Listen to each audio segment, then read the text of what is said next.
رسول پاک صلی اللہ تعالی علیہ وسلم کے زمانے میں ایک خاتون سے چوری ہو گئی. بنو مخزوم قبیلے کی ایک خاتون تھی، وہ پکڑی گئی. اس کا خاندان ابھی اسلام میں آیا تھا اور وہ لائی گئی حضور اکرم صلی اللہ تعالی علیہ وسلم کے پاس. حضور اکرم صلی اللہ تعالی علیہ وسلم نے ارشاد فرمایا چوری کی سزا ہاتھ کاٹنا ہے، اور اگر وہ پکڑی گئی ہے تو یہ سزا دی جائے گی اگر ثابت ہو جائے. تو صحابہ میں سے سب لوگوں نے یہ محسوس کیا کہ ابھی تو اسلام میں آئے، اتنی سخت سزا اس کو مل جائے تو پھر یہ خاندان برگشتہ نہ ہو جائے. لیکن کسی کے کہنے کی ہمت نہیں ہو رہی تھی. حضرت اسامہ بن زید رضی اللہ تعالیٰ عنہ چھوٹی عمر کے صحابی تھے، اور حضور پاک صلی اللہ علیہ وسلم کے گھر ان کا آنا جانا زیادہ تھا. حضور کے گھر میں وہ آتے جاتے تھے. تو ان سے صحابہ نے کہا جا کر تم تھوڑی سفارش کر دو کہ اس خاتون کو ابھی سزا نہ دی جائے جو چوری میں پکڑی گئی ہے. بڑے خاندان کی عورت ہے، یہ خاندان ابھی مشرف با اسلام ہوا ہے. حضرت اسامہ بن زید حضور کی محبت میں گئے، لاڈلے تھے حضور کے. عرض کیا کہ یا رسول اللہ صلی اللہ تعالی علیہ وسلم اس خاتون کی سزا میں تھوڑی سی تخفیف ہو جائے، ڈھیل دے دی جائے، ابھی اس کو سزا نہ دی جائے. اللہ کے حبیب صلی اللہ تعالی علیہ وسلم نے فرمایا تمہیں صحابہ نے کہا ہوگا، لوگوں نے کہا ہوگا. حضور باہر تشریف لائے، ممبر پر چڑھ گئے. اتنے جلال میں میرے آقا نے خطبہ دیا اور ارشاد فرمایا تم سے پہلی والی قومیں اسی لیے ہلاک و برباد ہو گئی کہ جب ان کے امیر لوگ گناہ کرتے تو چھوڑ دیے جاتے، اور غریب گناہ کرتے تو انہیں سزائیں دی جاتی.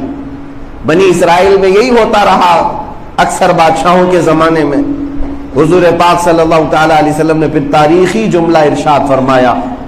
ارشاد فرماتے ہیں لو فاطمہ بنت محمد سرقت لقطعت یدها. حضور پاک صلی اللہ علیہ وسلم فرماتے ہیں سن لو سب لوگ، اگر فاطمہ بنت محمد بھی چوری میں آ جاتی تو میں اس کے بھی ہاتھ کاٹ لیتا بفرض. یعنی وہ سیدہ کائنات ہے، مخدومہ کائنات ہے، رسول اللہ صلی اللہ تعالی علیہ وسلم کی شہزادی ہیں. لیکن حضور پاک صلی اللہ تعالی علیہ وسلم کا یہ فرمان عالی شان صرف اس لیے کہ امت ہمیشہ عدل پر رہے، عدل پر رہے، انصاف پر رہے. آج کے حالات دیکھ کر کے ہمیں محسوس ہونے لگ گیا. وہ بات مجھے یاد آتی ہے جو سیدنا امام علی مقام سید الشہداء امام حسین رضی اللہ تعالیٰ عنہ نے فرمایا تھا. ان کے یہ جملے تاریخی ہیں میرے عزیزو. آپ نے فرمایا میرے نزدیک صرف ظالم وہ نہیں جو لوگوں کو مارتا ہے، لوگوں کو ختم کرتا ہے. امام حسین فرماتے میرے نزدیک وہ بھی ظالم ہے جو ظالم کے ظلم کو سہ کر خاموش بیٹھتا ہے. جو لوگ دیکھ کر خاموش بیٹھتے ہیں وہ خود بھی ظالم ہیں. اس لیے کہ معاشرے کو برباد ہوتے ہوئے اپنے آنکھوں سے دیکھا جا رہا ہے، سب سمجھ رہے ہیں خاموش. ارے ان کا میٹر ہے، ہم کیا کریں بول کر، ان کا مسئلہ ہے، ہم کیا کریں بول کر. یہ حالات آپ کو بھی تباہی کے دہانے پر لے جائیں گے. اسی لیے رسول کریم صلی اللہ تعالی علیہ وسلم کی بعض احادیث میں ہے کہ جب تک معاشرے میں ظلم کے خلاف بولنے والے رہیں گے اللہ کا عذاب نہیں آئے گا. اور جب ظلم کے خلاف بولنا بند ہو جائے، سارے لوگ دیکھ کر کے تماشائی بنے رہے، تو پھر اللہ کا عذاب سب کو گھیرے گا، سارے لوگ اس عذاب میں گرفتار ہوں گے. آج ہو سکتا ہے کوئی ایک ظالم تمہارے سروں پر ناچ رہا ہو.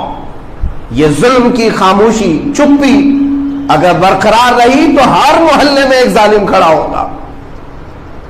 میں عراق گیا تھا، وہاں کے لوگ چند سالوں پہلے جو ان کے ہاں حالات ہوئے، حکومت گرائی گئی، الزام تھا کہ وہاں ڈکٹیٹرشپ تھی اور ظلم بہت زیادہ ہوتا تھا. پریسیڈنٹ کے خلاف، رئیس جمہوریہ کے خلاف جو بھی بات کرتا اسے اٹھا لیا جاتا، پولیس اسے مارتی. یہ حالات سننے کو ملتے تھے.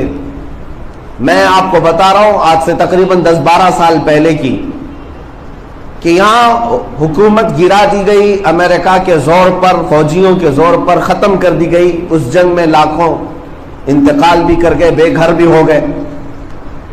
بعض وہاں کے ان لوگوں سے ہم نے پوچھا جو پہلی حکومت کو پسند نہیں کرتے تھے، امریکہ کے سپورٹر بھی تھے، وہ چاہتے بھی تھے کہ تبدیلی ہو جائے.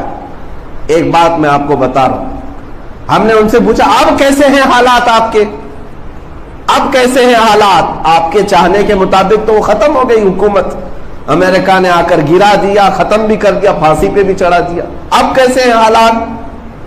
تو ان لوگوں نے کہا کہ آپ کو کیا بتائیں، اس وقت تو ایک ظلم کرنے والا تھا، لیکن آج گلی گلی ایک ایک ظالم بیٹھا ہوا ہے، ہر محلے میں، ہر گاؤں میں، ہر بستی میں ایک ایک ظالم ہے.